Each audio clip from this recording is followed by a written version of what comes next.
Welcome. Welcome. Welcome. Welcome to the unlikely Seminarian. Welcome to the Unlikely Seminarian. Hello again, everybody, and welcome to another edition of the Unlikely Seminarian podcast. I am your host, Dan Cook, and I thank you, as always, for taking the time to listen. This is episode number 30 of the Unlikely Seminarian podcast, and in this episode, we've titled it, Why Greek?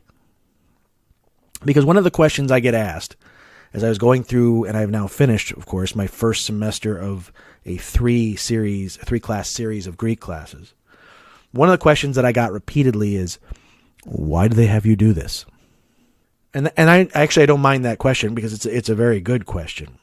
The part that I do mind is the other thing that I hear all the time, which is people saying, it's all Greek to me. By the way, if you think you're the first person to tell that joke, you're not. You're not even close to being the first person to tell that joke. But I do get asked a lot, why Greek? Why do they make you learn Greek?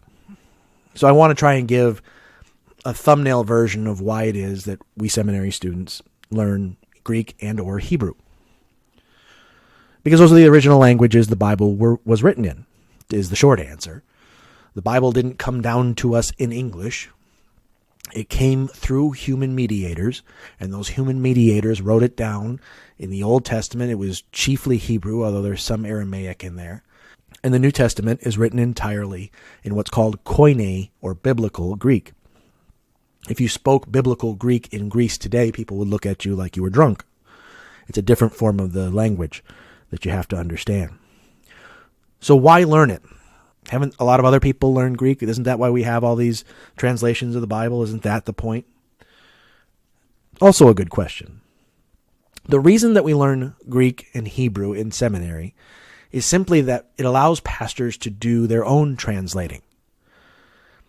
The reason that there are so many different English and other language versions of the New Testament is because Greek doesn't translate one-to-one to English, and Hebrew is the same way. It doesn't translate word for word to English. The way that the Greek language works, or the Koine Greek language works, is very much different than the English language. So you can't simply translate this word to this word and line them all up and away you go. You'd have a very unreadable text if you tried to do that. So the reason that there are so many different versions of the Bible in English are because different people have different ideas about what the author's intent was in their use of Koine Greek. A lot of Greek words, most Greek words, have multiple meanings. And in the context of the writing, you can usually discern what the meaning of an author is, and yet there are many key passages where you could take it a couple of different directions based on the tense of the word, based on the mood of the word, based on how that word is used other places. There's a lot of different tools in the toolbox for translators to sit and look at the text and decide what the author was trying to say. Because unfortunately, we don't have an annotated version of each of these New Testament texts. And remember, there's multiple authors throughout the New Testament. Yes, I believe that they are all inspired by the Spirit, but I believe that the Spirit used human authors to lend a particular voice to each of these texts. And we don't have annotated versions by those authors to say, this is what I meant by this. I was using this version of this word in this place. We just don't have that. And so we end up with a bunch of different versions of the text where different translators have different ideas about what the author was intending to say. So as seminary students, we learn how to use Greek and how to use Hebrew so that we can come to our own conclusions. Or at the very least, we can look at different versions and try to understand why the people who did those translations made the choices that they made. I want to offer you a pretty simple example, but it illustrates the point. I'm going to read for you in Greek, John chapter 6, and it's the second half of verse 63, which reads like this. Ta remata ha ego lelaleka humin numa estin kai zoe estin. Now I'll break that down. Ta remata, the words, ha, that, ego, ha, that, ego, I, lelaleka, have spoken, humin, to you, pneuma, spirit, estin, is, or in this case, are, kai, and, zoe, life, estin, are. So if you translated it directly, just literally word for word, it would say, the words that I have spoken to you, spirit are, and life are. That's the Greek. Now, I'm also going to read for you two different translations of this. The NRSV translates that Greek sentence that I just read as, the words I have spoken to you are spirit and life. Ta remata ha ego lelalega humin pneuma estin kai zoe estin. The words I have spoken to you are spirit and life. The New International Version translates that sentence as, the words I have spoken to you, they are full of the spirit and life. Ta remata ha ego lelalega humin pneuma estin kai zoe estin. The words I have spoken to you, they are full of the spirit and life. Now that's a very minor distinction, right? The words I have spoken to you are spirit and life, or they are full of spirit and life. You wouldn't think that's a huge theological difference. And in reality, theologically speaking, it's not an enormous difference.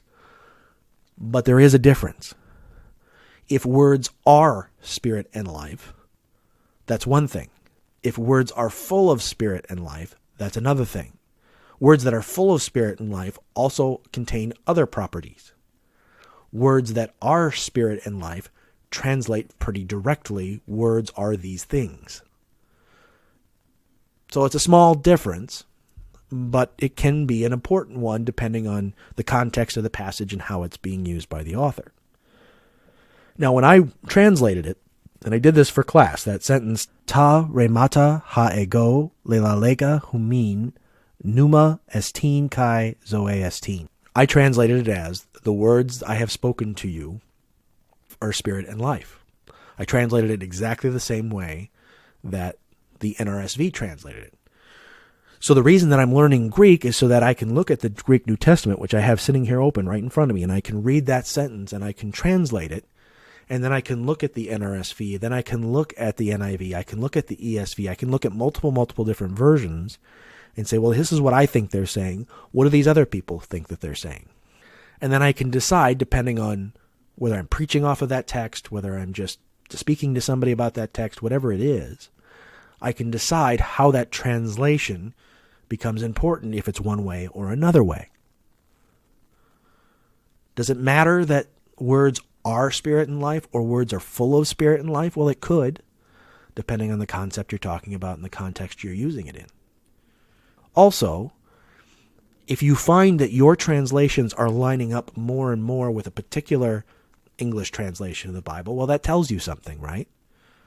In this case, the NRSV is far more of a word-for-word translation than the NIV is. It's not exact. Like I said, you can't do it exactly. You wouldn't be able to understand what you're talking about. But the NRSV is far closer to that word-for-word translation than the NIV is. The NIV is going more for a thought-for-thought type translation. What was the author thinking? What were they intending for people to understand?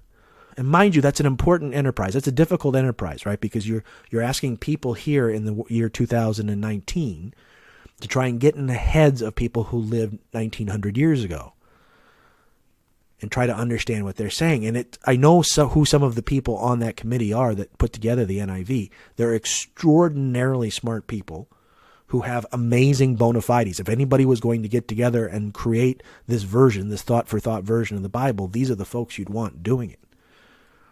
So I'm certainly not going to look at the NIV and go, well, they are full of the Spirit and life. Well, there's no Greek there that says they are full of. So you're wrong. I'm not going to do that. But I am going to understand that there's a difference between the two. And if I have to default to one over the other, I'm going to default to what's there in the Greek. I think that the NIV committee has very, very good reasons for putting they are full of Spirit and life in that passage. You'll often see, in fact, if you look at digital versions of the NIV, or even in the NIV itself, they do amazing amounts of footnoting, where they will tell you, look, this word has multiple meanings. It could mean this, it could mean that. Or we did this because. So they do a great job of communicating what they're trying to get at. And again, if I was going to listen to anybody do a thought-for-thought translation, these are the folks I'd want doing it. There's a rabbinical teaching that says that Scripture is a 70-sided gem, which doesn't mean that every passage in Scripture has 70 different meanings. What it means is that Scripture has depth, and Scripture has nuance, and Scripture has context, and Scripture has levels to it. There is a surface meaning. There is the meaning of the words, and then there's a depth there to be explored. And so the versions of the Bible that explore those depths are extraordinarily important and extraordinarily valid. But there's also something to be said to sticking to the text. The disciple John wrote these words for a reason in the manner in which he wrote them. And to stray too far from that original text, that original Greek writing that he made, is to risk changing his original meaning. I don't think anybody's actually doing that, but there are boundaries in terms of translation. You can get too far down the road trying to understand what somebody was thinking when they wrote something, and that can be a serious problem.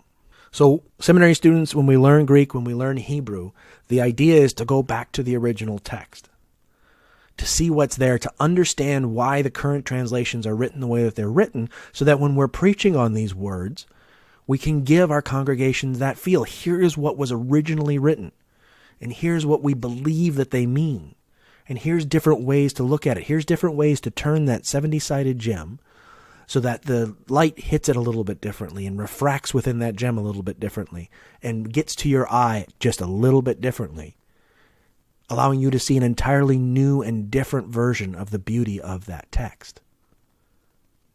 That's why we learn Greek. That's why we learn Hebrew.